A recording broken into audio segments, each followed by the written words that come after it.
ఈ జర్నలిజంలో ఇష్టానుసారంగా మాట్లాడకుండా సమస్యని ప్రజల వద్దకు తీసుకెళ్ళడం ఎలా, దీనికి హుందాగా తీసుకెళ్ళలేరా, ఇవన్నీ విషయాల మీద చాలాసేపు డిస్కషన్ అయింది మేడం. డెఫినెట్గా ప్రెస్ క్లబ్ కూడా ఈ కార్యక్రమం చేస్తుంది, గతంలో చేసింది, చేస్తూనే ఉంటుంది. ఎప్పుడు కూడా నిత్యం జర్నలిస్టులకి ఒక కొత్త అంశం మీద కొత్త ఇష్యూ వచ్చినప్పుడు దీన్ని ఎట్లా ట్యాకిల్ చేయాలనే అంశం మీద డెఫినెట్గా ట్రైనింగ్ ఇస్తారు. ఇక్కడ కూడాను ట్రైనింగ్ అంటే జస్ట్ లైక్ సదస్సు పెడతాం అనమాట. అందరూ సీనియర్స్ మాట్లాడతారు అనమాట. ఇట్లా ఈ కార్యక్రమం జరుగుతాయి. ఇదే సమయంలో ప్రతి మీడియా ఆర్గనైజేషన్ కూడా, ఒకవేళ యూట్యూబర్స్ కూడా, ఒకవేళ ఈ ఐ డ్రీమ్ అనేది ఉన్నది, ఇలా సుమన్ టీవీ ఉన్నది, ఇలాంటి పెద్ద పెద్ద సంస్థలు అయినప్పుడు ఆటోమేటిక్ వాళ్ళు కూడా ట్రైన్ చేయాలి.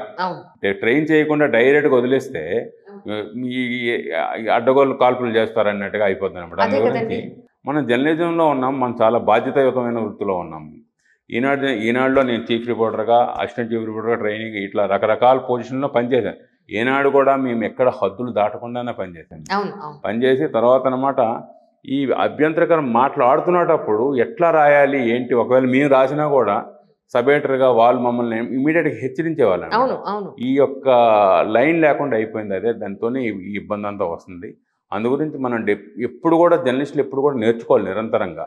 సబ్జెక్ట్ కొత్త కొత్త అంశాలు వస్తుంటాయి, కొత్త కొత్త ఇష్యూస్ వస్తుంటాయి. ఇష్యూస్లో మనం ఎలా రియాక్ట్ అవ్వాలి, ఇవన్నిటి మీద ఉండాలి.